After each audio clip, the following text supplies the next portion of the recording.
Hello, hello, hello. Welcome to Next Level Real Talk Podcast, where we have conversations on the journey of personal transformation and the pursuit of lasting peace and happiness with Sheldon and David. Welcome, welcome, welcome back to Next Level Real Talk Podcast again for a new episode. And you'll see we have another special guest here, Sal Amato. Welcome, Sal. Okay, welcome back, guys. Hope you had welcome all back. Hope you had a great week. Hope you did your homework by making sure you tell someone how good they were or what you liked about them, and in yourself. Make sure you talk to yourself in a positive way. So, hope you did some homework. Nobody told you to be homework in this motherfucker. Oh no! You don't know how to do homework. It's everybody else. Dave was a school teacher, high school teacher for what? 30 years or something, 20 years. Yeah. So he has this thing, it's built into his DNA. You can't stop it. We didn't even plan it. It started coming out at the end of these episodes. Hey, make sure you blah, blah, blah. Where the hell did that come from? It's like, hey, it's homework. Oh, I guess we have homework every week. So don't worry. It's easy stuff and you don't have to do it. So So last week we interviewed Eliza and it was awesome. But the format of the video was like this, where they're all And Sheldon and I talked about it. We want everybody to understand our conversation because it's real life conversation. I'm like, wow, where'd this come from? Yeah. And when we had interviewed Lucas, we had it like this, where the guest was sort of highlighted, and I didn't do that with Eliza. And it sort of dawned on me if it was some sort of weird, deeply programmed sexist thing where it's, oh, she doesn't need to be highlighted or whatever. Sorry, I don't Eliza. know. So I just wanted to throw it out there and say, hey, as people, as for me and my journey, I'm always looking at, are there things in my mind? Are there weird programs? Because we're all programmed by society and our belief systems and all of those things. Mm-hmm. And do we have things that are biases that are in us? And, hey, not to look at it and get angry or upset, but just to sort of release it. And that's sort of my process. So it came up for me with regard to Eliza when I was thinking about that podcast. And why is it that I did it like this? Whereas with both of Lucas's, I did it like this. And when I was thinking about Sal coming on, the first thing I was like, oh, I got to do it like this.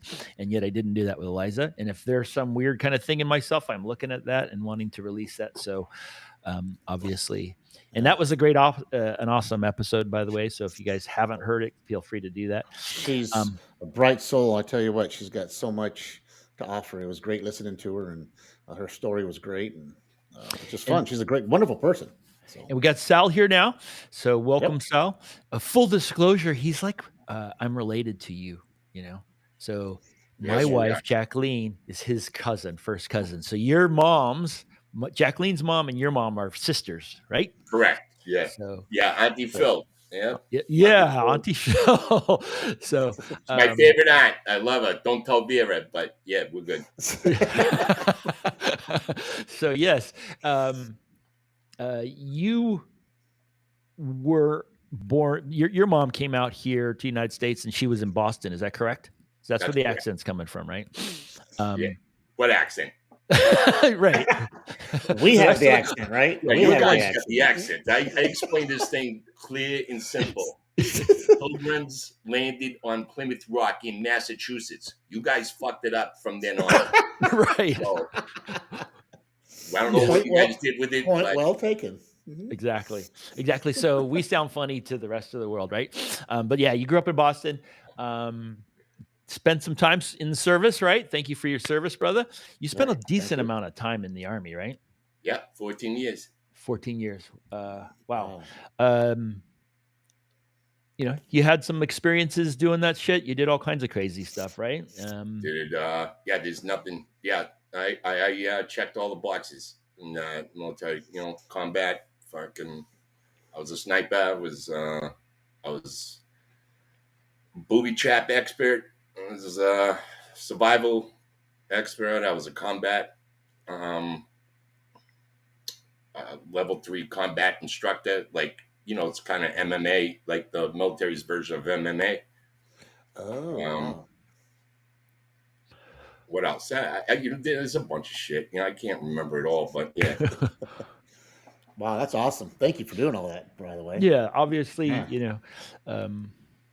an interesting thing, right? The country is very different than it was during Vietnam, where they were like, fuck you, right? To the vets, right? At least. Oh, absolutely. I mean, it's not that, obviously the VA has, room for improvement, right?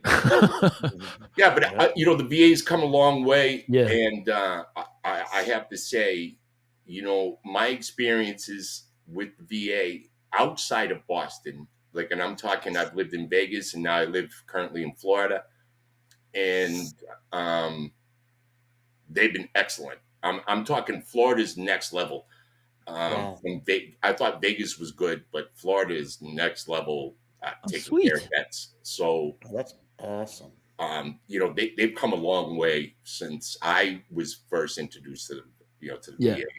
Yeah. Wow, that's So cool. Arizona's had its issues, but I think we're working around it. I'm not a vet, obviously, but hearing stories, it's getting better. But it should be 100% better or 99% better. I'll go with that. So they're getting there. I mean, like, it's funny because, like, there's always, like, they always talk about all these, benefits and this, that, and the other thing. But the problem is, like, when you separate from the service, you got it's up to you to go find these benefits. You know what I'm saying? Like, Yeah. you just kind of Mhm. stumble upon them from another vet that's like, yo, got it. You know what I'm Yeah. saying? You're like, oh, how'd you get that? Like, how'd you get into the VA? Or how'd you get primary care? Or how'd you get this, that, the other thing? There's no transition program like into the VA system, which I find Wow. very odd. That's kind of crazy, right? Sad. It seems like Especially, that would, like, like when you get a compensation. So, like, I happen to be 100%, which is the highest you can go. is it medical? Was it Yeah, medical? I was I was injured. I was hit with an IDF in Afghanistan and broke my neck. So Mm. I got titanium disc. I got screws and bolts holding my neck together. You said a bunch of surgeries, right? Was it like 17 or something like that, or? I've had no, I've had not 17, but I've had about 10 10. surgeries altogether. Wow. Wow. And so I've had 4 just on my eye. So holy shit.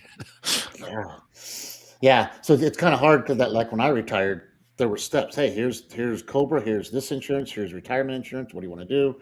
So I was walked through it, but yet here our veterans aren't given that.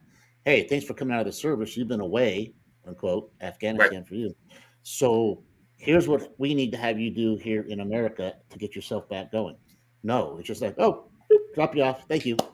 That's it. So, You sign those papers to ETS, and you know what I'm saying? You're like, goodbye to everybody, and wow, that definitely needs to make a change. That's a whole other. I think level, that in itself could be traumatic.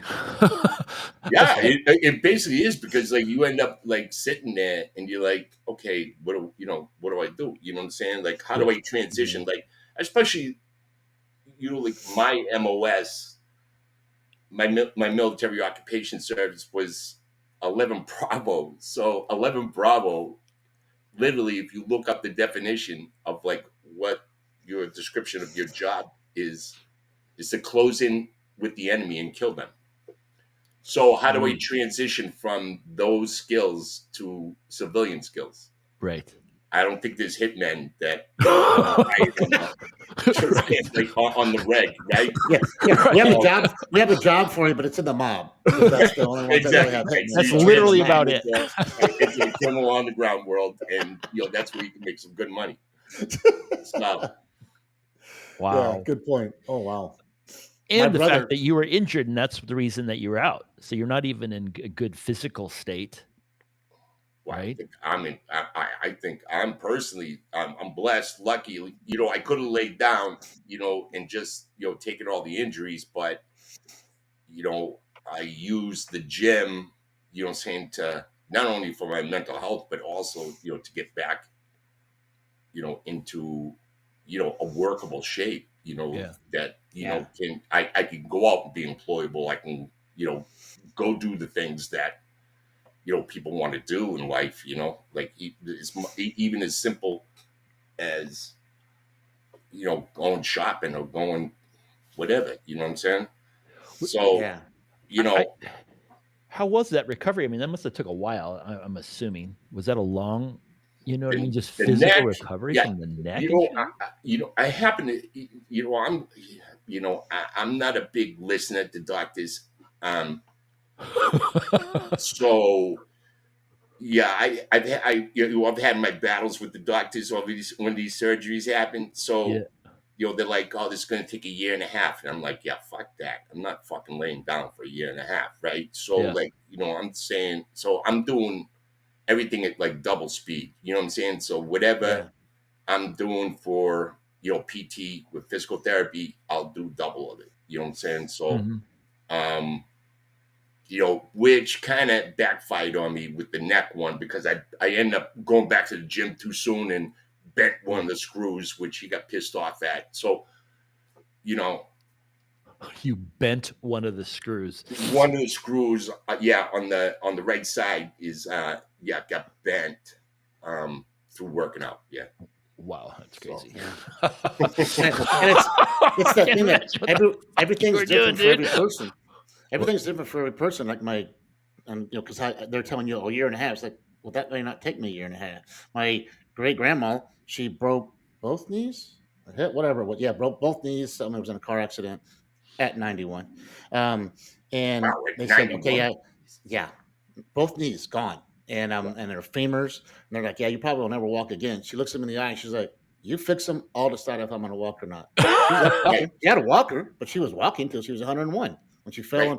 fell gardening and hurt her hip, which is the end when you're 101. You break your hip pretty much. Absolutely. Right. And so she was. I mean, don't dare tell her that she's not going to walk again. She walked for 10 more Exactly. Yeah. years. Yeah. So yeah, that's I that was mental never thing. supposed to And move my neck to the left. Like, yeah, and that brings up a good point. And Sal, I want you to know, if we ask a question, you're like, I just don't feel comfortable going there. It's okay, because we don't. I don't know what mind, where your world is coming from, military and all that stuff. I want to respect that. We talked about mental health a little bit before we jumped on. How when they were going through the therapy stuff, saying, hey, you need to do this, do this, your mental state. How was it like? No, I'm going to fight on, or what would it have been like if you would have said, okay, I'm going to sit here for a year and a half. I'm just kind of, I don't know what really to want to ask, but I know there had to be some mental things going on there. well, yeah. I mean, like, I think you struggle with that because, like, if you're an active person, like myself, like I'm a big. I mean, I'm a certified personal trainer. I've been doing that for a Mm. long time. Um, within the military, I always ran the PT programs, the physical training programs. I was a combatives instructor, so I was always, in really good physical shape for the most part. And even at my age, I'm 54 years old. So, I try to set a good example for like my soldiers. You know what I'm saying? To say, hey, you know what? Like, don't give up. You know what I'm saying? Like, just because you got a bad, this is going to happen to you. You're going to need this knee surgery. You're going to need this leg surgery. You're going to need this arm surgery, back surgery, whatever. You know what I'm saying? Like, you can get through it. You know what I'm saying? I'm twice your fucking age. You know what I'm saying? And I Mhm. Yeah. got through it. So it's more, I really started doing like I guess my motivation was I'm not going to let these guys see me lay down and die. You know what I'm saying? Because Hmm. in combat, I was kind of looked up to. You know what I'm saying? Like, I was almost like a father figure, like Yeah. in that sense. And they counted on me a lot. And so when I got out, I still managed to keep in touch with them and do all the things Cool. that. That that you have leadership, you know what I mean? Yeah. You Totally. have that, and that was actually one of the reasons in talking with you that I wanted to have you talk and share your story here Mm. Yeah. because, there are people that are sort of natural leaders, and that in the military, they kinda rise. It almost doesn't matter what your rank is, right? Right.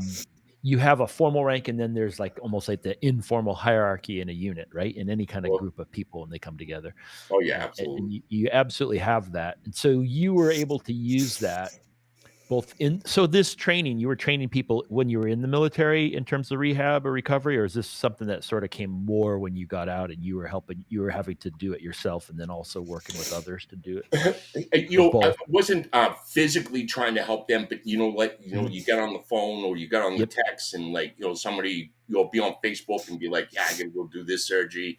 And then I would keep in touch with them. And, I would always post like where I'm at in my recovery, saying, so they can see, what I'm saying? Like I'd be, saying something smart, like, hey, the doctor said, I wouldn't be able to be at the gym till, a year and a half, and like 6 months would be by and I'd be in the gym. I'd have a video of me, in the gym. You know what I'm saying? So,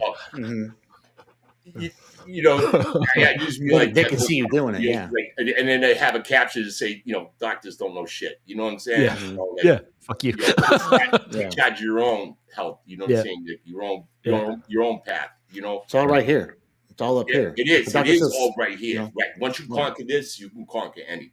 If you could conquer your own thoughts, and me and Sheldon, we probably a couple of weeks, a few weeks ago, we had these conversations about complete mindset and things like that, and that has really been my journey, is to conquer that, my mind, my thoughts, control your thoughts, control your emotions. Even this morning, I had like a little thing, and like I was pissed off. I couldn't find something, and I was like going crazy for it. And I was like, all right, I just put it down here, and I was like, and I could feel the rage starting to come up, and I'm just like, don't do that. You know what I'm saying? Like, I said, control your emotions. You know what I'm saying? Be a fucking man. Control your emotions. A real man controls their emotions. Then show, rage. That's weakness. You know what I'm saying? So,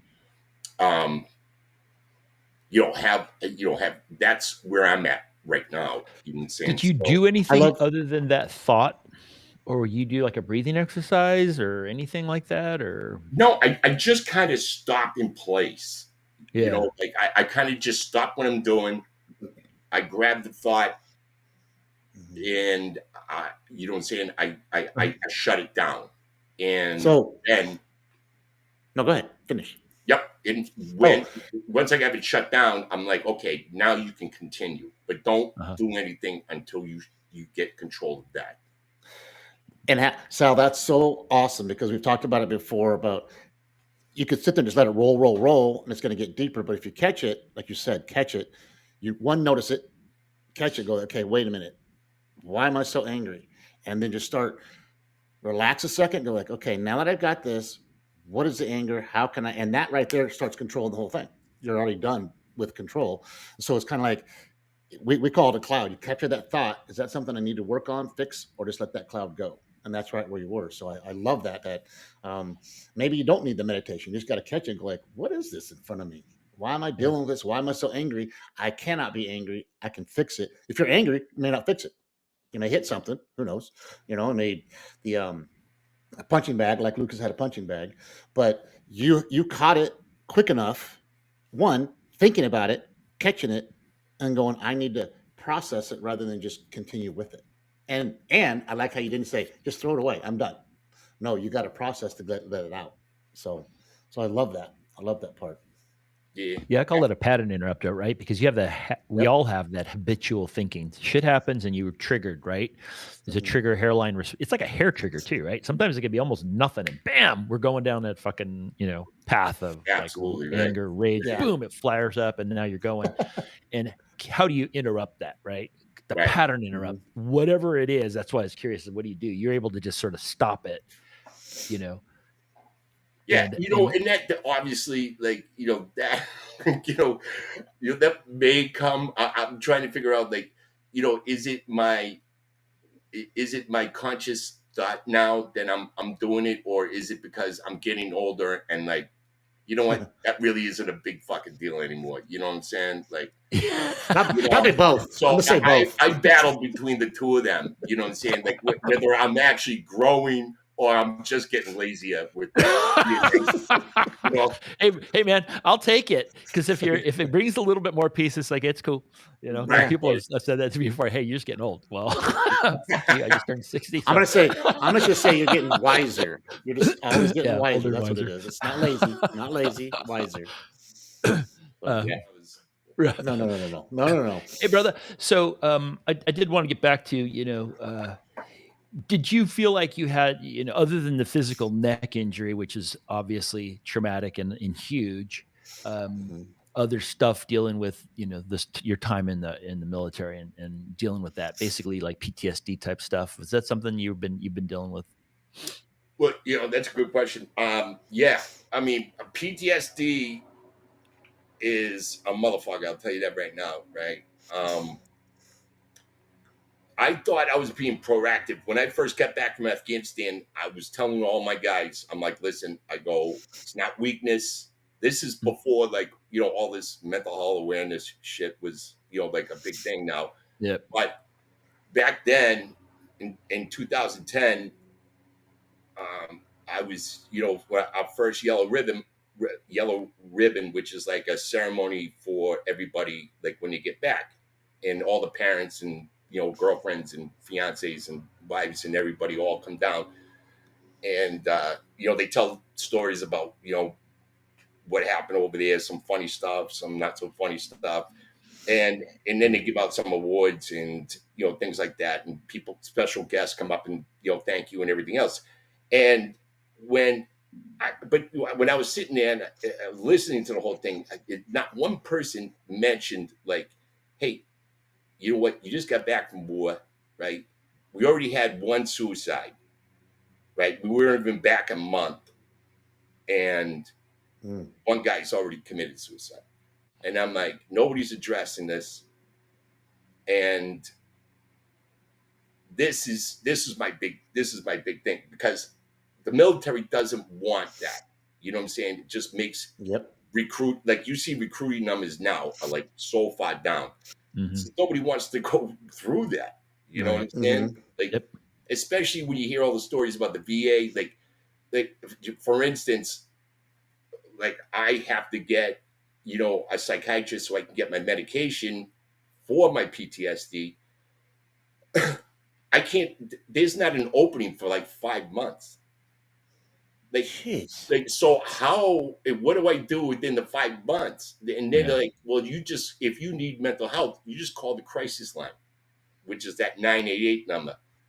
And I'm like, it's not the same thing. I don't know who I'm No. talking to. If this guy's qualified, this woman's qualified, or Yep. are they a veteran? Are they not a veteran? Or like, what I'm saying, things like that. Sure. And, nobody's just going to pick up the phone and I mean, I'm sure some people do, but it's just Mm-hmm. not the same as like having like a professional in front of you, Mm-hmm. and explaining, and they're trained Mm-hmm. specifically Yeah. in PTSD, and they're in the VA system, and they're steering you down the right path, and Mm-hmm. that's a process in itself because a lot of times you got to connect with the therapist, right? If you don't Mm-hmm. connect with the therapist, it's like Waste of time. it's a waste, right? It's a waste of time. You're not gonna be truthful. You're gonna be you're gonna hold back because you're gonna feel judged, or you're gonna feel Mm-hmm. this, you're gonna feel that. Mm-hmm. How men, especially when you just come back from combat, you're full of adrenaline, you're full of you're still in fight and flight mode, Mm-hmm. and you're not going to show any weakness. You're just not going to do it. you Yep. know and it takes a lot, and I would tell all my guys, I'm like, listen, I go, as soon as you can, stop making mental health appointments, get your you know what I'm saying, because it's going to take a little while. Mm-hmm. You know what I'm saying? And unfortunately, we already lost one. And Mm-hmm. then, really, it took like four more guys to commit suicide for anybody to even address this. So, Holy shit. Jeez, that's not And that's good. just in your unit of people that you knew. and that's just in my unit. Never mind, the Military Wow. entire life. military. Wow. I mean, like, That is wild. they say that 22 veterans commit suicide a day. I mean, and I think Whew. that's on the low end, because That's ridiculous. my I mean, boy, he committed, he died, but they didn't say they'll do anything. If they find out that he's a veteran, they will not list it. It was an overdose, but the overdose was now he's a regular user, okay? Yeah. So regular users, we all know, right? Because we've all been down that path, right? We know where the line is, right? So if I take a hot dose, if I take a 3 times the amount that I normally take, what am I doing? Right. Mm-hmm. Right.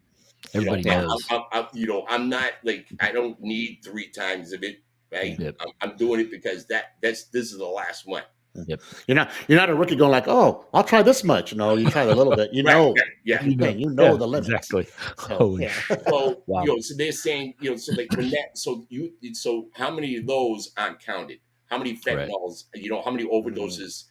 They just classify them as overdoses. They don't classify them as suicides. Where clearly some of them are. Easier. Some of them might not be. Some of them could just be regular overdoses. But there's still the substance abuse that's going on. Because you're not getting the mental health that you need. You're not getting, the resources to help you through this. And that PTSD carries into every aspect of your life, like from your work to your friendships to your relationships to to your family outside. You know what I'm saying? Like how you interact with people. Somebody could say something like stupid, and you're just like, "Fucking, what are you, fucking crazy?" It's just an ongoing, that PTSD. PTSD, just like probably every trauma that you experience, it doesn't go away. You just learn to manage it. That's it. Yeah. And you got to have the resources to help you figure out how to manage it. And that's where I think VA falls short. Yeah. Mm. Yeah. And so for you, was the gym was part of it, I think. Was that true? Or I don't know. That's where I found, I've been working out probably since my father bought me my first weight set when I was 14. So I have always been an advocate gym guy. I never miss I put, there should be days where I shouldn't be going to the gym, but like for my mental health, it really does make me feel like, better. Yep. You know what I'm saying?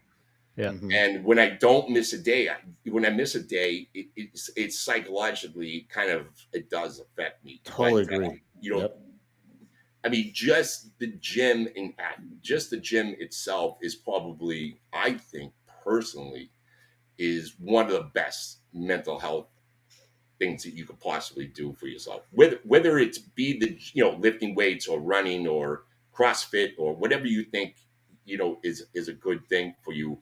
Just movement in itself, you look at it, it's an accomplishment. I got through that. I did that 1 hour session, and you know what I'm saying, I feel better about myself. It's finding that thing that makes you like, okay, I'm doing better at this. There was I was at the U.S. Military Academy. One of my former swimmers is graduating, and a general was up there talking, and he says, if you do this every day, no matter how you feel, no matter where you are, he goes, make your bed.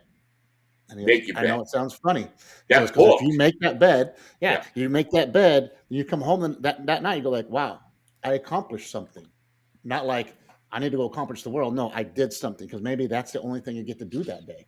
So that helps you mentally slowly progress back to where you are. So like you're saying, just going to the gym, and maybe just walking around the gym and getting a little bit in shape, or maybe do a little bit of weights, go swim, like you said, whatever it is, you do you, and just get those endorphins going a little bit. And you're socializing. You're not isolating yourself inside your room, watching playing video games, or fucking, staring at the TV. You're interacting with other people, and even if it's just like me, I go in and swim. So I walk in, I see the person at the counter, check in, hey, how you doing? Bing.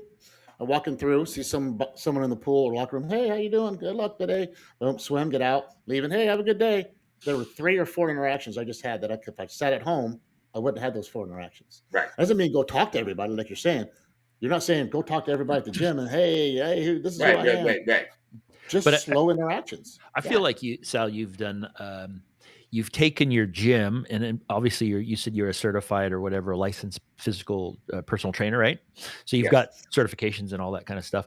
And I guess you just moved, right? Obviously, so you got to get all that stuff set up again, right? But in Vegas, when you were living there, you were kind of. It felt like to me, one of the best ways to sort of get out of our own head is to help somebody else. Absolutely. You know what I mean? Being of service in some way. And for Right. you, it was like helping people train, right? Absolutely. And that became a form of service for you, right? So You know what?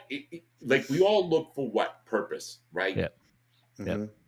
And to me, that was my purpose. Yeah. I found that, Cool. and I have degrees, project management, casino management. I've had my own mortgage company. You know what I'm saying? So I've made a ton of cash, but that never fulfilled like Mhm. what the gym, training people at the gym and helping them accomplish their goals and changing their lives. And even I found out that through this process that it's not all about what training. It's about an ear too. You're kind of a therapist because Mhm. there's a reason why people are coming to the gym, just like I am. There's a reason why I'm going to the gym. It's for my mental health. It's a lot of times it's for them. It's an escape from what they're doing at their house. There's escape from maybe toxicity that's going on within their lives. That gym is the safe haven for them. And if they've Just let their remi- body fall apart, there's a reason why that happened too, I guess. Absolutely, So if sure, they're coming in terrible shape to begin with, there's a reason they got to that place. yes, Mhm. And so you're having to kind of address that as you're doing this physical transformative journey, absolutely, a sure. I mental mean, like, yeah, I mean, like, I was training this 73-year-old lady, and she was, yeah, just for her privacy, because she actually asked me not to mention her, but she was a famous model in the 70s, a famous fashion model. She Wow. made millions and millions and millions of dollars. But she was, like most people, able to hide their insecurities, you know what I'm Yeah. saying, and use their beauty as, their path to get into everywhere. And she lived the life. She said she had everything. And she ended up hooking up with this dude, and he turned into, like, womanizer, drug addict, treated her like shit, like beat her, fucking, all this other stuff. And at 73 years old, she had absolutely zero left. She lost that relationship from her, cost her relationship with her kids, her relationship with Mm. a lot of her siblings, Wow. and she was stuck with Social Security taking care of her 93-year-old mother. And that's why she was Wow. coming to the gym, was so she was able to have strength enough to lift the chair out of the cat, to put her in it so they could go shopping or do errands or doctor's appointments or things like that. And just Wow. listening to that story, I'm just like, wow, like, Wow. Wow. So so Amazing. it's kind of wild. You're using the gym and helping people physically move their bodies, but also supporting them sort of emotionally and mentally, right? As they're absolutely, facing all absolutely. of their demons that, Yeah, got them in a place that they're, you know, not in the because best But shape what? probably. it's funny because I'll use I'll use like things like, okay, um, so you'll have a certain amount of sets and a certain amount of repetitions that you're going to do for one particular exercise, and then I'll get to like the last set, and I'd be like, we don't stop until I say stop. You know what I'm saying? Mhm. Mhm. So they'll be struggling, right? Well, at 15, now they'll do 15 repetitions, and then at the 15th one, they're like, like, and I'm like, I go, you got 2 more in you. I go, we're not stopping until you get those 2 more. And then you just use that as a learning tool. And you just like, see, it goes, just when you think you have to quit, Mm-hmm. well, you always have something left to get through it. I go, and that It becomes a metaphor, right? right. It becomes And a metaphor. It transitions into life. Yeah. going back real Always quick. have something else in you to Yeah, get. Yeah. you have that extra oomph. Sheldon, going back to what you were saying, he's in the gym helping these people get through this stuff, but here he is in the gym helping him get through stuff. So it's like a double Yeah. win-win. And I think yeah, service always is that's a a win, great right? yeah, it's a great life lesson. It's like, yes, I'm at my wit's end, but hey, let me go 2 more hours or 1 more day, and I'm gonna get through this mess. That's what you're doing right there. It's like those 2 more reps are like, okay, when life gets okay, what do I need to do? And there's several things. One, they're doing it, pushing through it, but they got support from somebody, you. So they got to Right. find that. So in life, okay, you got me helping you lift weights, but hey, in life, when you're at home, find that somebody to give you support. Find that Wolfpack person, whoever it is. So that's totally what life is all about. Is what you're doing in the gym. It's so cool. Yeah, and I would always give everybody my number, and Mm-hmm. where I worked, I was able to select my own clients. I did it on a that type of basis. Like I didn't need the money. I did it for the purpose, and I'm lucky enough, that I get a good pension from the military, so I don't struggle with any financially. So that was a good option for me. So when it's funny because here we go to like perceptions, right? You look at me, you're like, they're like, she was like, I'll take anybody but that guy. Really? She goes, that guy scares me. I don't want to work. I goes, anybody but him. And we turned out that I still get texts from her today. That's awesome. That's You Mm-hmm. know what I'm beautiful, saying? dude. Like we became, like so close. At night she would text me like, things, like, hey, thank you so much for like that. And like, and then I go, see, and you didn't really, yeah, I said, what do you say?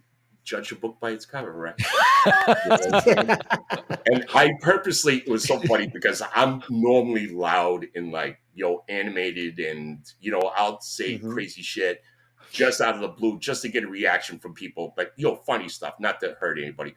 But Yeah. when I went to go meet her, I purposely, I toned it all down, like almost to the point where I was whispering. And I was like, As like, much as you could tone it down.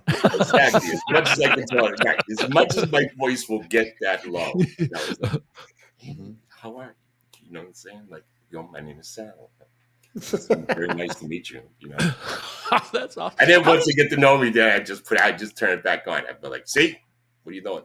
She goes, That's awesome. You never know. That's what you got to understand. You never know who you're going to run into and who they really are inside, right. and what their purpose in your life is. So You had that dude. Didn't you help a guy get in shape so he could join the service or something like that? Yeah, two guys. One guy who had lymphoma, he had cancer at 16, um, and he had to pass a PT test to get in. He had to pass a tape test, so he had to lose weight first, and then we got him into shape.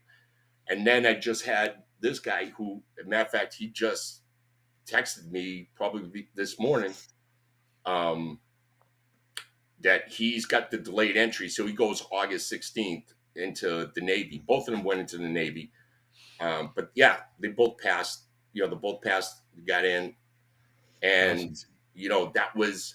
And this, Tristan, he's an interesting story because when he came to me, I didn't want to take him because I saw that defeated look, and I had the voice in my head, whether it's the divine voice, I call it, was like, Mm-hmm. no, you're going to take him. Mm-hmm. You had And guidance Wow. tell you. so I introduced myself to him, and I said, listen, I go, I don't waste my fucking time with clients. I say it just like that. I don't even mix words. I don't say anything. I go, I'm not here to waste my fucking time. I go, I'm going to give you 100%. I go, but I expect 110% from you. And if that works for you, then I'll train you. If it doesn't work for you, it's good. There's plenty of other good trainers here. I go, you're more than welcome to hit them. You know what I'm saying? Mm-hmm. And he, I go, first of all, wipe that defeated look off your face.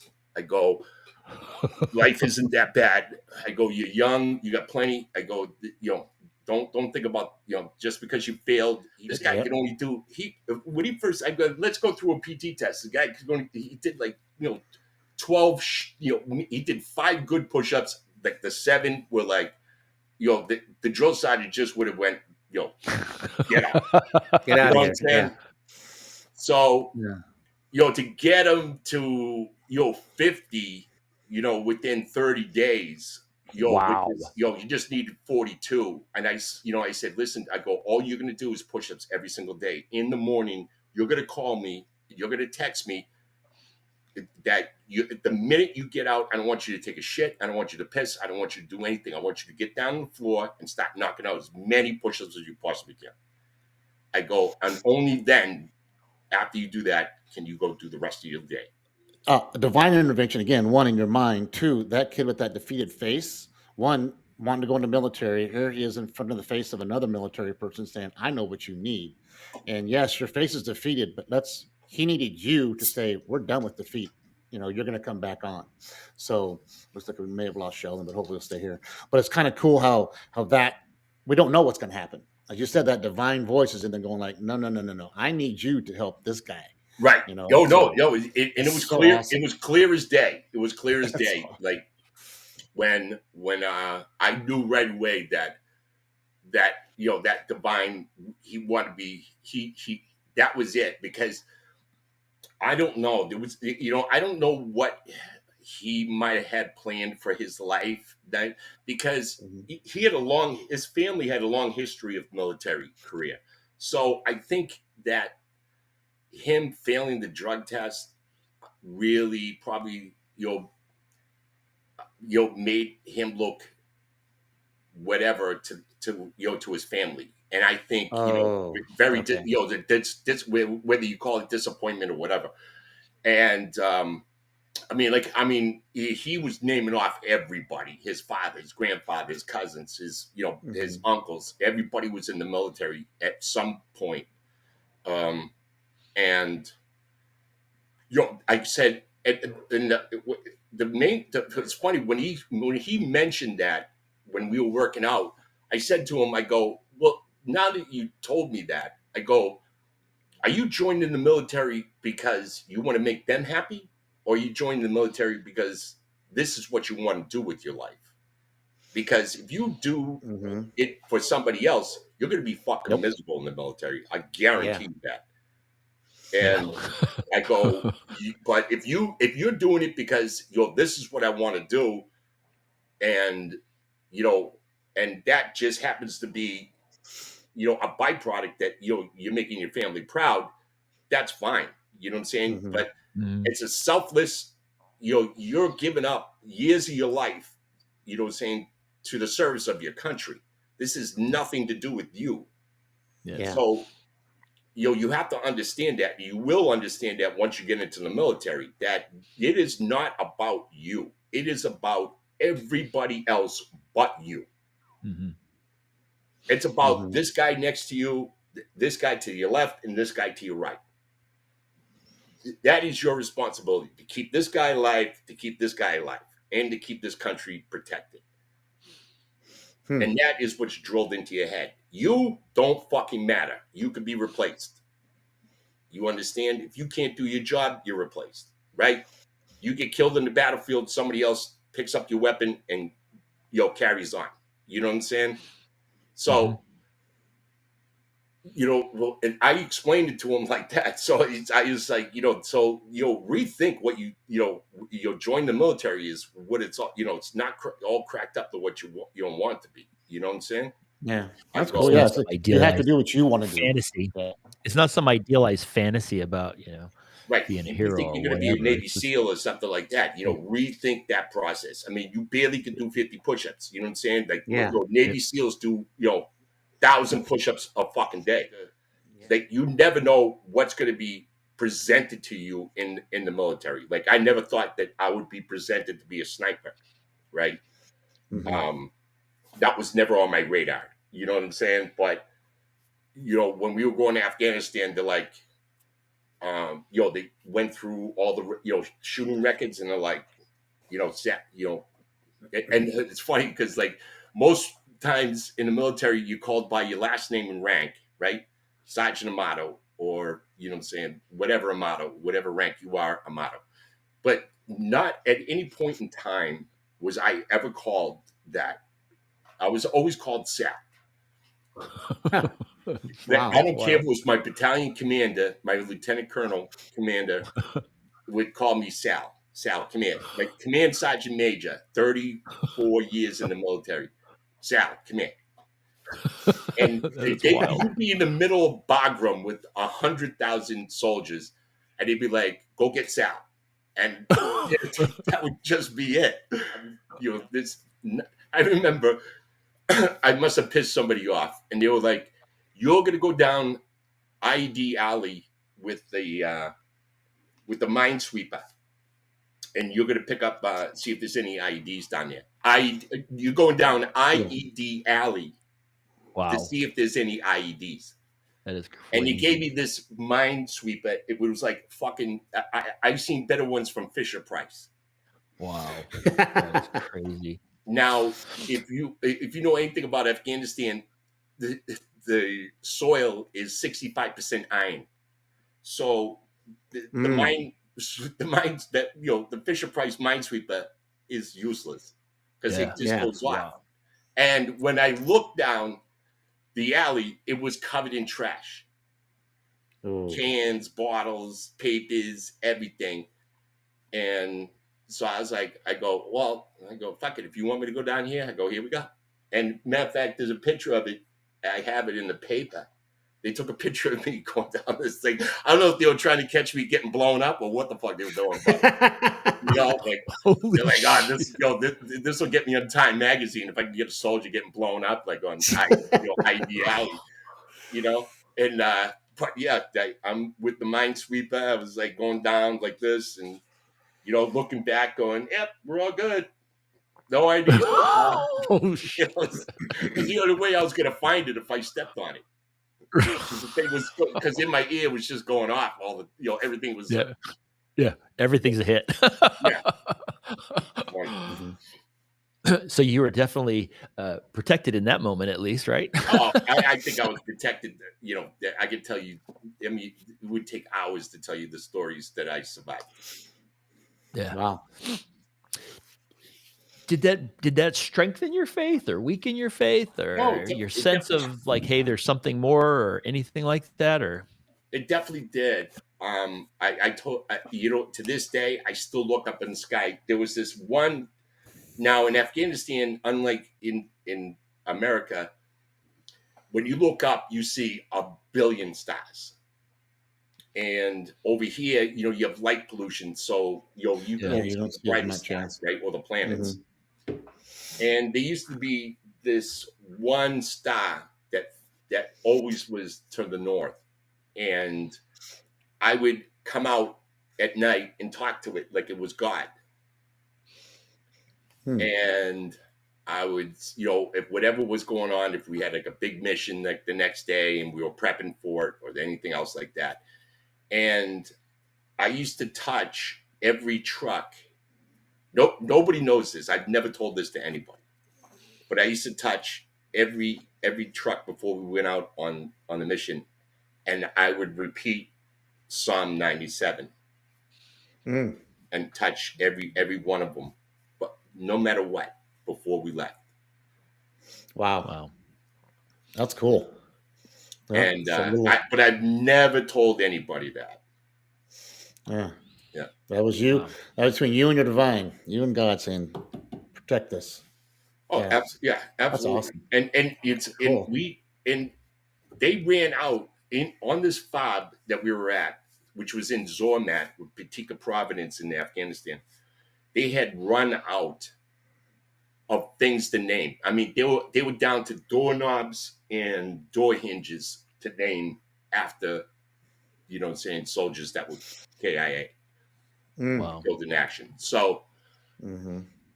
that's how, you know, it was like the third most dangerous place to be, you know, because you were right on the Pakistan border. You were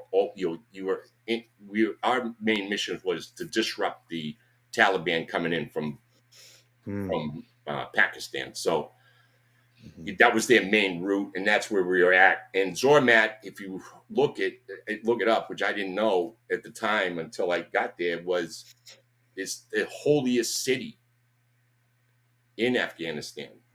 Wow. And it pissed off the Taliban so much that FOB existed, FOB Zormat existed, that when we left, they sent a VBED, which is a vehicle improvised explosive device, inside this tanker truck. And it used to be on YouTube, but they keep taking it down. And they drove it right into that base. But the only way you can get on is if you come through like the Afghan National Army side. We don't have an entrance to the American side. So unfortunately, I mean, they just end up killing their own guys. I mean, well, they don't consider anybody in the army their own guys. You know what I'm saying? So, but you know, only the Afghan National Army they suffered, but it was a mushroom cloud. I mean, it was that big. Wow. Wow. So,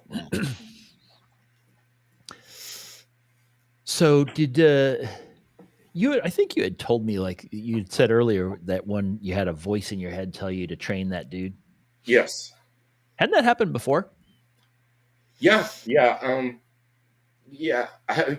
Back in September, towards the end of September, I was really going through it with my ex, and she wasn't my ex at the time, but I made this decision. I had to get out of this toxic relationship, and I was struggling so hard, and because I was like getting older, and I'm like, you know, is it really worth, like, should I just put up with this, or, you know, and I was thinking like, wow, I don't have that much self-worth if I'm going to do that. You know what I'm saying? Like, you know, I don't deserve this shit. You know what I'm saying? And I finally got enough balls, like, to you know, start formulating the plan to get out of this.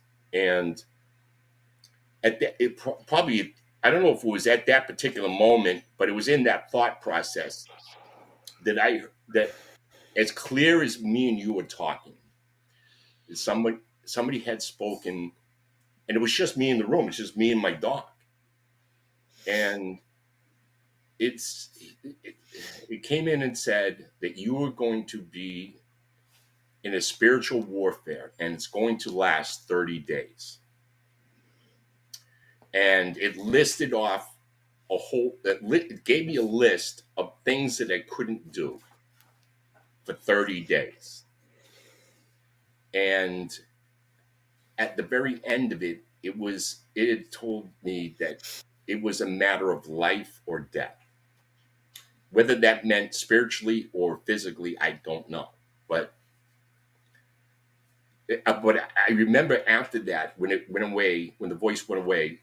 Can I ask you how long the list was? You're talking 2 things, 5 things, 10 things? It was like 3 or 4 things. It was no drinking, no going out, no socializing. You know, besides, you know, I can go to the gym, but it meant, like, you know, don't go out to the clubs. Don't go, you know what I'm saying? Don't do anything. Yep. Don't interact with her, and no porn. Specifically, those 4 fucking things. Wow. And I was like, you know, so I was like, okay. And I was, and you heeded it. You listened to it. You listened to it. Well, but you know why? And I'll tell you, because, like, during that, when the voice went away, it was like this wave of horror. Like, and having been in Afghanistan, you know what horror is.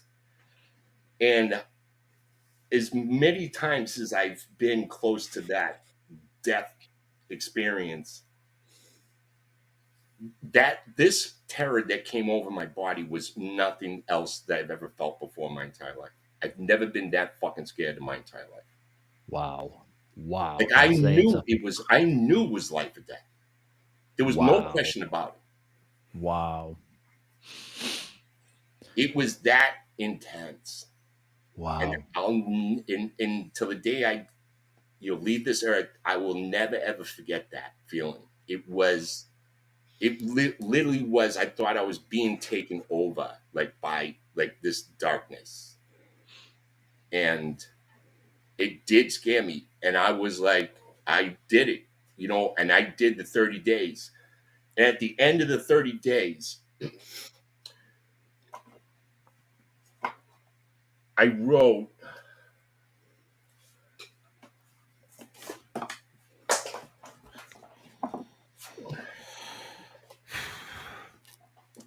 I wrote a letter to God. Mm. And then Love it. Love it. and I kept it in there of all the things,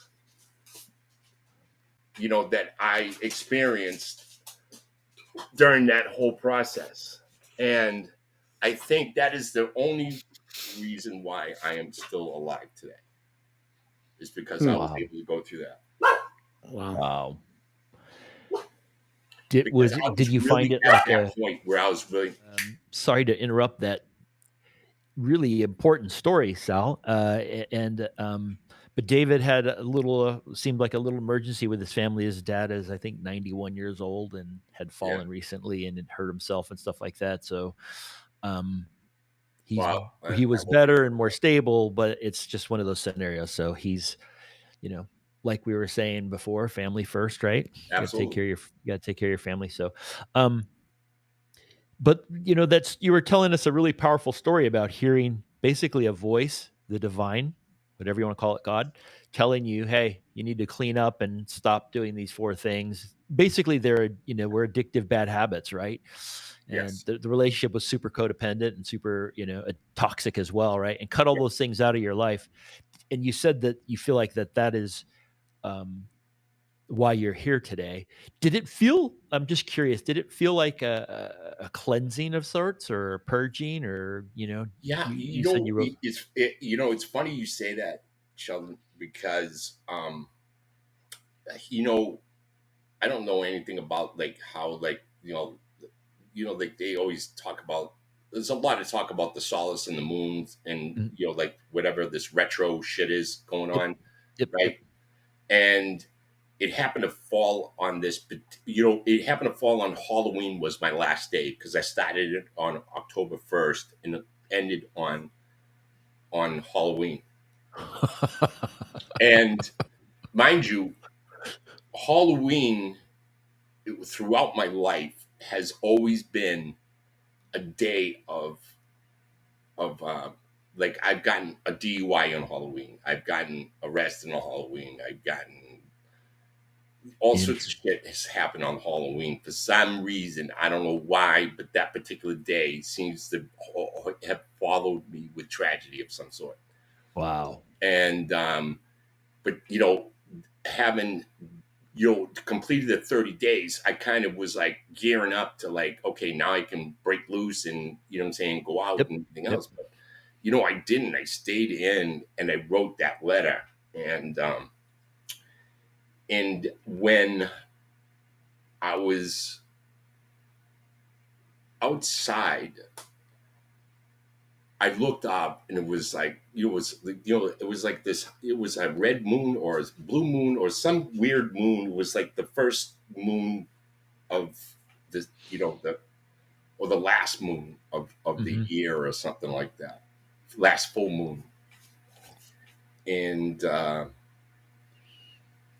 don't know. It just I don't know how to describe it, but it just was. I would say more, it was like more, I guess, a sense of peace, Mm-hmm. like I knew like things were going to be okay Yeah. somehow, you Yeah. know, I didn't know how it was going to pan out, but Right. Right. I knew that there was something more and I was going to be kind of rewarded for it. Uh-huh.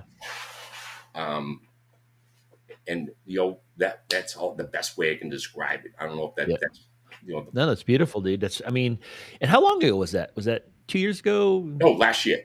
Last year. Okay, so this Yeah, is real recent. Last October, then. last October, right?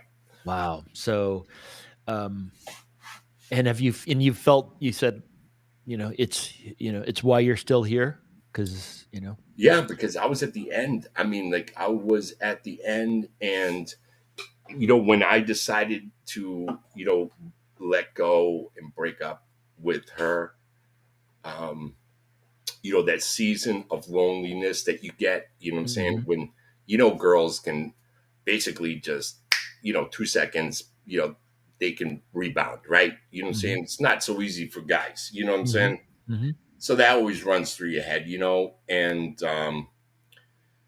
it's Friday night, Saturday night, and you're sitting there and you're like, you know,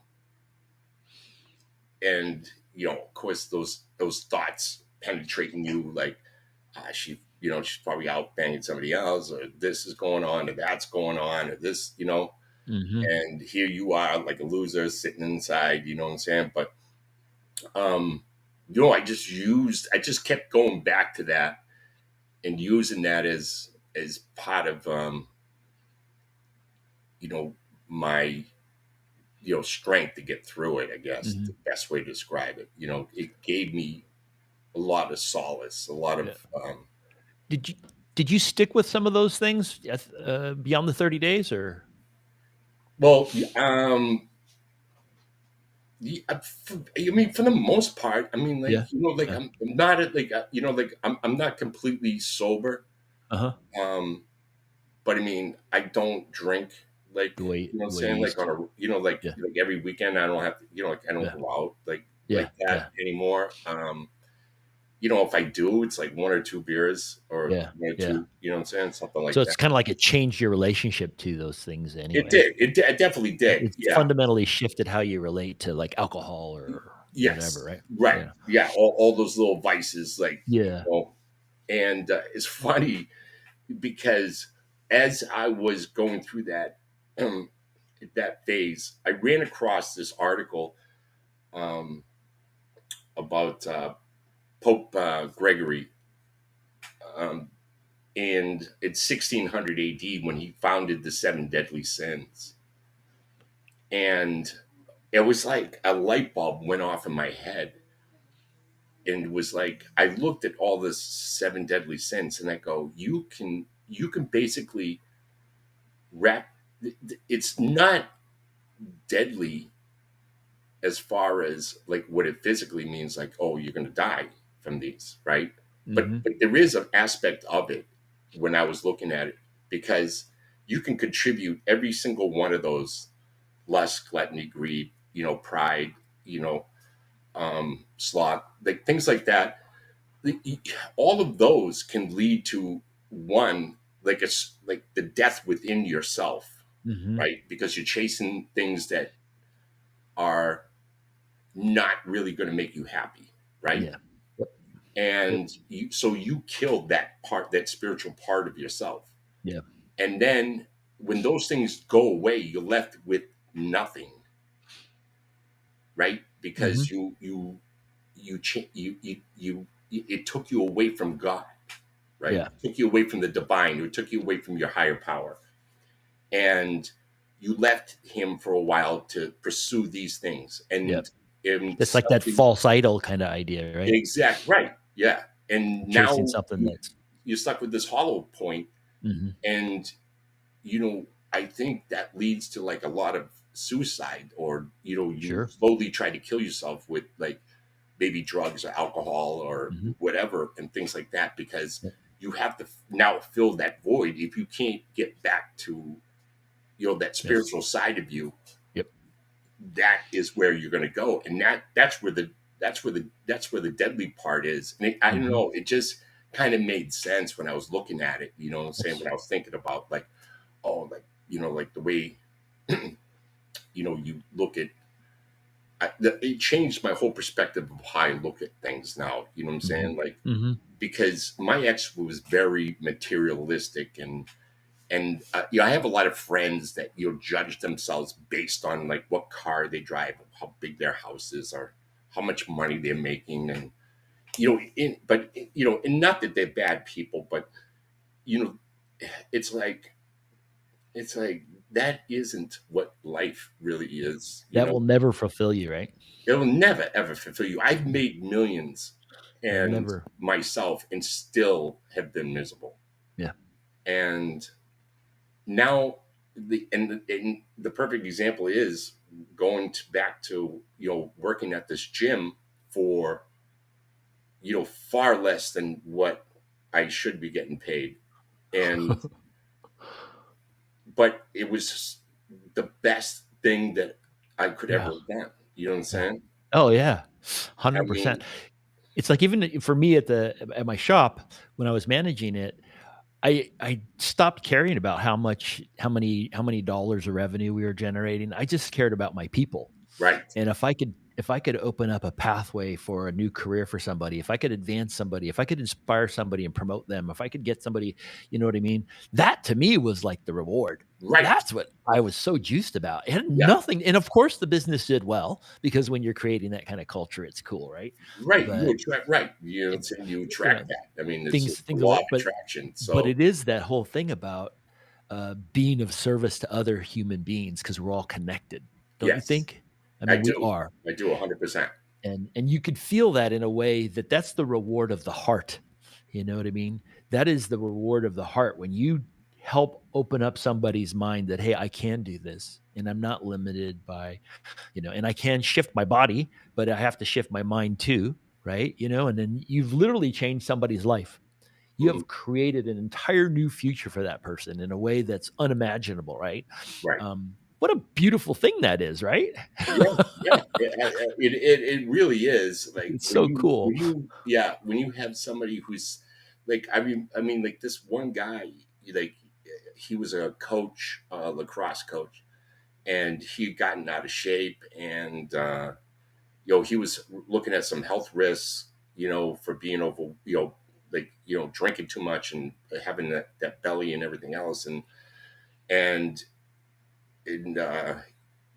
you know, I would like I had like a like my physical when it came to like people, the clients like him, I had a drill sergeant type of mentality, and I would really be, you know, I'd be like, you're gonna give up, you're gonna, you know, like I'd really be hard. You know, I almost embarrassed the man. You know what I'm Mhm, saying? mhm. Without embarrassing him, I go, But you you know what? probably knew the line Right. I'm because of your I'm experience in the coasting that military and line. everything, Yeah. right? You knew where the line was. You could see it on their face. Right. And so just to get him to push a little bit more, I go, you got a little bit more in you, buddy. You got a little bit more. I go, let's go. And I get right up to it. I get right in his ear. And I go, you're gonna fucking give up. You're gonna give up like that. I go, you let the kids fucking gonna see you give up like that. You gonna let them give up? I go, you see, there's a girl that could push more than this. You know what I'm saying? Like, I go, you know, let's go. You know what I'm saying? Let's go. Yeah, And no disrespect to females, but I mean, yeah, like, you know, I'm just yeah, using any type of yeah, motivation, yeah. you know what I'm saying, Hitting to all the buttons. to push somebody. And when it was time to say goodbye, you know, he really was like, man, he goes, you changed my fucking life, man. He goes, you know, I'm really gonna miss you. I don't know what I don't. It was almost like he was like, I'm lost without you. You know what I'm saying? Yeah, Like, yeah, yeah, you know, he goes and things like that, and you really realize like how like if you just can, you know, like if you're sincere and let your guard down and not have to be like this alpha fucking, you know what I'm saying, like mhm, hardcore person all the time, yeah, and you know, just be kind and come at people with kindness and yep, love and sincerity and genuine at it yep, and really mean it, you know, and that's what I have gotten. That was the biggest thing I took away from personal training. Yeah. You Wow, know, that's so huge, and it's the beautiful thing is it's so beyond and not about training a body anymore. right, right, That's like your tool. That's like what you use. That's your medium that you're playing around with to do all this other work. right. Yeah, I mean, Yeah. like, yeah, because you're literally it's it's the person's soul. It's their Yeah. it's Yeah. their confidence. It's like you're penetrating Yeah. into their inner part. Yeah. You know what I'm It's like the saying? outer part became a reflection of this inner turmoil, right? Correct. And Right. so in order to heal that outer, you have to heal the inner somehow, right? Right. Oh, You have to 100%. Yes. and then it becomes a reflection, right? Now the outer looks beautiful to their, and everybody's body is different, right? But it's the best expression of it for them, right? Absolutely. You know, may not necessarily be on the level that your body is or my body is, whatever, right? But everybody has a better version of them, the best version of themselves that they can be, right? And Right. that's all, and that's what you're bringing out in somebody. But they have Right. to be the And you always strive, like you'd always say, like, listen, you're never striving for perfection. You yep, just like you said, you're striving for the best version of yep, yourself. yep. And to improve it every day or a little bit, at a time, right? And Right. it's okay. It's a Yep. process. It's a journey, just like our spiritual health and our mental health and our connection, right? It's all a journey, and it's a journey that doesn't end. Um, Nope. but when you're talking about being kinder and being more compassionate and being more vulnerable and honest and authentic, right? And, opening up yourself a little bit and sharing a little bit about who you are, with somebody else, and maybe your journey can help them to say, okay, maybe I can do this too, right? Right. Yeah. Um, And and like after when I started being like that, um, when that shift, I made that shift, which was part of this whole thing. I know it's all part of when it started in October. mhm. This is all part of that. Yeah. Is Yes, everything is connected to this for sure. particular point because I wasn't even supposed to get this job. As a matter of fact, I had walked up to the manager and I said, he goes, we're just not hiring, buddy. I goes, we're just not hiring. And I'm like, all right. I go, no problem. And I said, and I'm like, my boy was like, don't worry about it. Fuck that, Jim. He goes, you can go. I goes, my boy is the manager at LVAC. It goes, I can get you in there.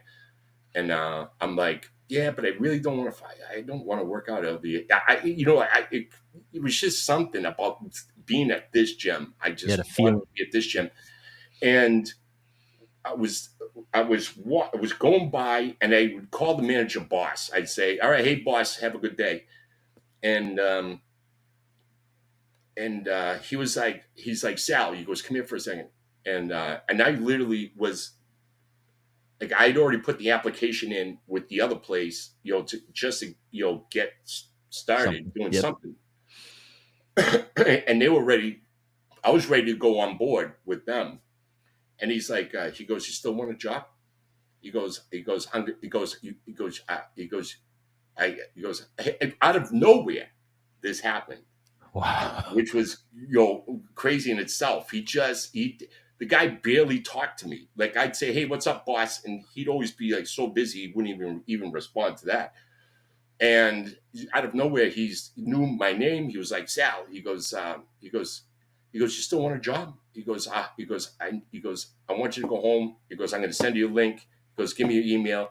He goes, and can you be here Friday? And this was a Wow. Wednesday. And then he goes, I want to hire you. He goes, me and you were going to take over the gym. And I was like, where did this come from? Like, in my mind, I'm like, where did Yeah. this come from? Yeah. But I didn't say anything. I was like, Yeah. yep. I go, no problem, boss. You know what I'm saying? Whatever you say. It was almost like I was like manifesting it because I was For calling him sure. boss from the very beginning. It's all meant to be. There's no doubt about it. Right. And then all these people that you touched in that process, in that journey, right? Right.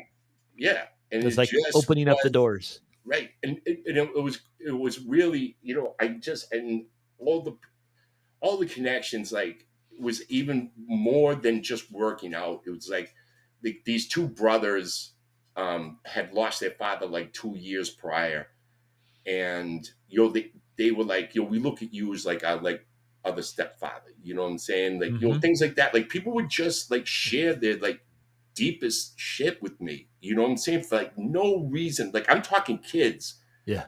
like wanted advice. And like, I would be the last person. If I saw me, I would not go up to me and be like, and be that vulnerable, you know what I'm saying? Yeah. And say Yeah. like, I think my girlfriend's cheating on me. I don't know what I should do, blah, blah, blah, things like that.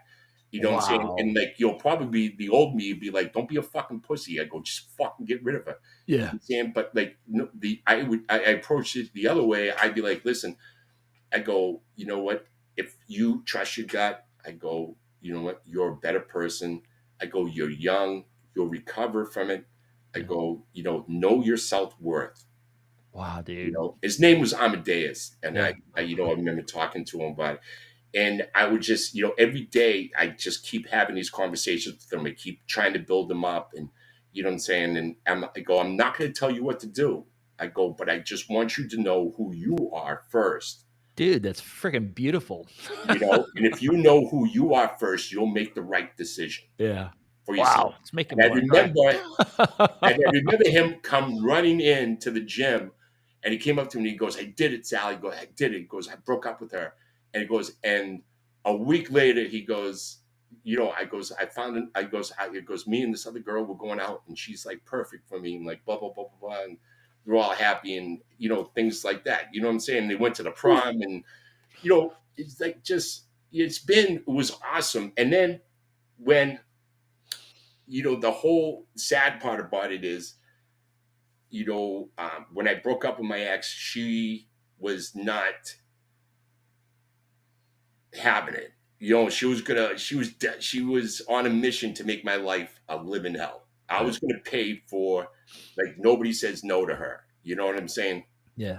Like this narcissistic, I hate that word, but she has these tendencies, and, she would come into the gym and, flaunt guys in front of me and, do these videos and do all these things. And and it was just,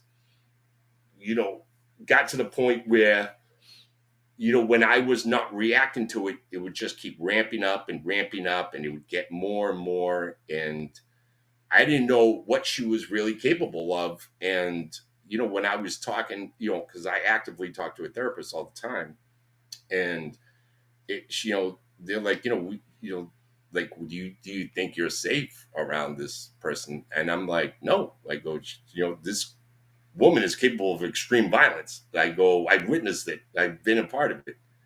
And so, I was thinking about, I've always been thinking about getting out of Vegas, because I just never, I didn't really feel like I belonged in Vegas after a little while. Like, it served its purpose. Mm-hmm. I was able to get away from a bad environment in Boston, and, be a place where it was sunny all the time. And I was able to get my degrees. I was able to sober up. I was able to, work on myself without anybody, witnessing, like, my, and judging me. Mm-hmm. So, because I would be home, and, and I would, get angry, or, break a chair, or, like, whatever I do, something stupid, Mm-hmm. and, but nobody be there to witness it. So nobody would be there to judge me and call me, like, what are you doing? You know what I'm saying? And I'd have to figure it all out for myself, which over time I did. It's like you created your own safe space. Right. I had to, Yeah. because I didn't have any choice. And that was, that was a journey in itself. And I really Mhm. thought, like, I had completed, but that was just the beginning. Fucker's never over, man. That's the thing. It's never over. Right. And the divine, in his, ultimate wisdom, sent me this woman. And, I thought it hit the, honestly, I thought it hit the line of the lottery, because I was like, here's somebody, and she wasn't even my type. This was like the crazy part. She wasn't in shape. She wasn't like, she was just a nice person. And we talked for like months, and I met her at the dog park. Like, it wasn't a bar, wasn't out over, something, crazy. It was like, dog park type of thing, and was casual, and it seemed like natural and everything. But when I start to look back at it, she was priming me. You know what I'm saying? Mm-hmm. She was, giving me, asking me questions, and I was, being vulnerable with her, and all those things all came back to bite me in the ass. Like when we got into a relationship, especially when I moved in, when I never lived with a woman before, and I moved in with her, and then COVID hit right afterwards, and that was like, you saw the real person, and I was like, there's no effing way I could do this, right? And but I still would go back, like, it was like a back and forth situation, back and forth, back and forth, back and forth, and I just kept ignoring all these red flags. I couldn't figure out why I was doing this to myself. It was like I was punishing myself by being with this woman.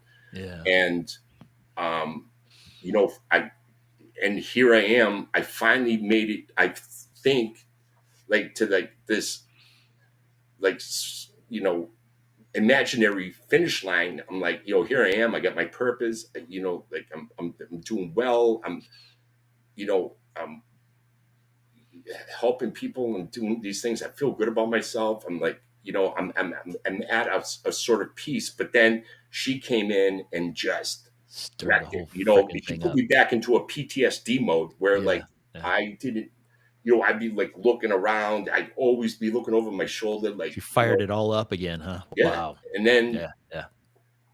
and then my father came out to visit me, and he lives in Florida, and I called him up one day. I was like, listen, I need to get the fuck out of here. You know what I'm saying?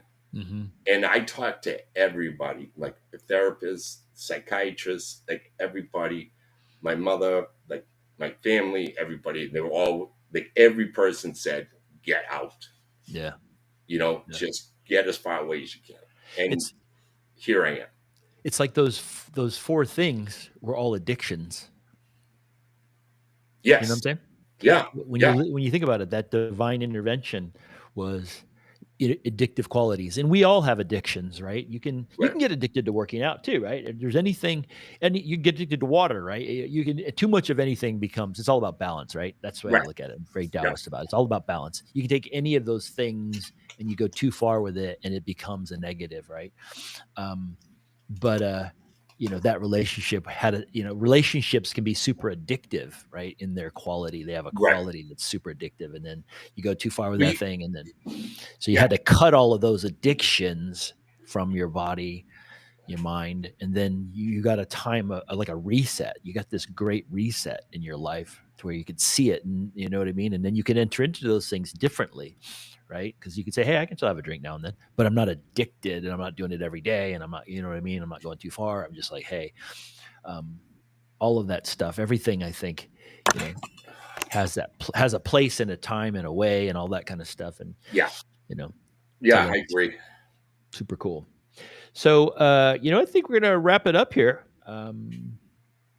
Dave ultimately said, he had to go see his dad, so there's something going on with his father. Oh, Um, well, I wish him the best. yeah, thank you. I'm sure he'll hear this or let him know, and yeah, definitely want to, sending our love and prayers to him and his father and his family and all Absolutely. that. Um, Sal, thanks for sharing. Thanks for No, talking. thanks for having me on. Dude, it's been I'm not beautiful. sure how much help I was, but like, Dude, I appreciate, whatever, you know what I'm saying? you know what, dude? It's like, just like, your life has been, right? I think in the process of healing, it's like being authentic, right? That's what connects to people.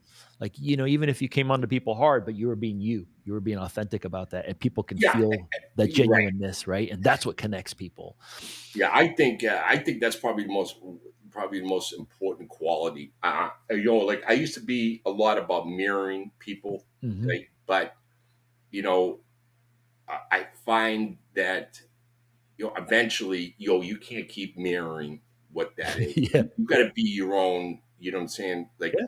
like, you know, like, I don't have to fucking go to your level. You know what I'm saying? Yeah. Like, if you want to come to my level, come to my level. Like, Yeah. just because, like, I say a couple of curse words doesn't make me an idiot. Right. You know, or just because, like, you know what I'm saying? Or a Like, bad person or whatever, you know what I right. mean? You know what I'm saying? Like, doesn't make me a mobster because, like, I got you know what I'm saying? I'm Italian and I got an accent. You know, like, Yeah. this is just the way I like to be. You know what I'm Yeah. saying? I like to talk this, you know, like, I like to, you know, communicate like this. I think it's, you know, like it is. It's just me. It's just me being me. Yeah. And And actually, I think that's one of the hardest things to do. I really do. I think it's like we have so many, oh, I'm going to be this way for this person, or I'm worried about right, this, or what somebody going to think about it, or whatever that is. At least that's been my journey, and part of this whole thing is just being relaxed and right. being you, right? Just be And you. yeah. And that was the only way I was going to be able to do this. You know what I'm Hmm. saying? If I Hmm. could, you know, if I just had to be me. I couldn't put up, like, I was thinking, like, oh well, I'll talk. You know, I'll try to pronounce my I's or do this or face. You know, don't swear.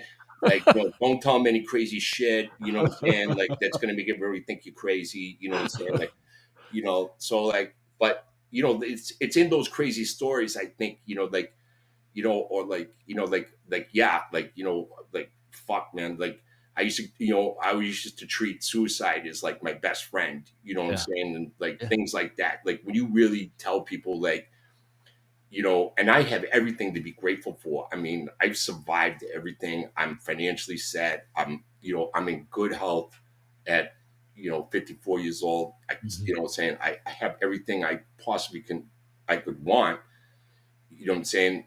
And then to have that thought that, like, you know, you know, you know what I'm saying, I don't want to live anymore, you know. Yeah. And Yeah. like, why don't you want to live anymore? Like, you know, like, to me now it just seems crazy to think like that. But like, since I was 13 years old, I always treated suicide as like an option. I was Mm. like, I'll just, you know what, I go, if this doesn't work, I got that. Yeah. Fuck it. I can just opt out. Right. Yeah, I can check out, no Yep. problem. You know what I'm Yep. saying? Yep.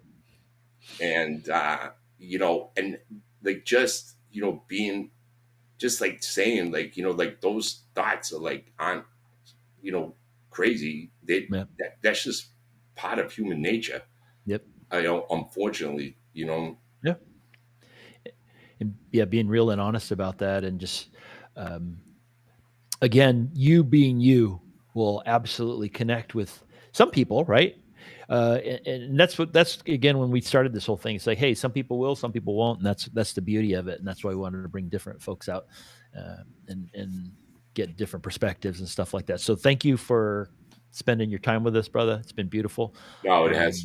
Um, I uh, really appreciate it. Thank you, Sheldon. You're doing a great thing, and you know, I hope this thing really does take off for you. You know, yeah, appreciate that, man. Appreciate uh, that, brother. you know, you know, people need more things like this. Yeah. You know, We think so. I think so. I agree with you. I feel like the world's getting all whacked out, and yeah, you know, you know, I think, you know, I think after the pandemic, I think mental health has, you know, people don't realize what the pandemic really has done oh, to people in their mental 100%, health. dude. And Absolutely 100%. you know, yeah, you imagine people, and I know, you know, we all know this firsthand, is that you had to sit with yourself now. Yeah. Yeah. Right? There was no other distraction. You know, you Literally get tired forcing of you to do watching that. TV. Yep. You know what? You know, you get tired of looking at your wife. You get tired of looking at your kids. You get tired of looking at your dog. You know, you had to look at yourself at one point. You know, Yep. Yep. and that, you know, people weren't ready for that. Yep. That is freaking profound, dude. That is freaking profound. I think we're gonna end it on that though. That was All a right. mic drop moment right there, dude. Boom. That really was. That's cool. Uh, so anyway, love you, brother. Thank Love you you so too, much. brother. Appreciate your time. Thanks for We'll sharing with us. We'll talk soon. talk soon. All All right, take care. right, bro.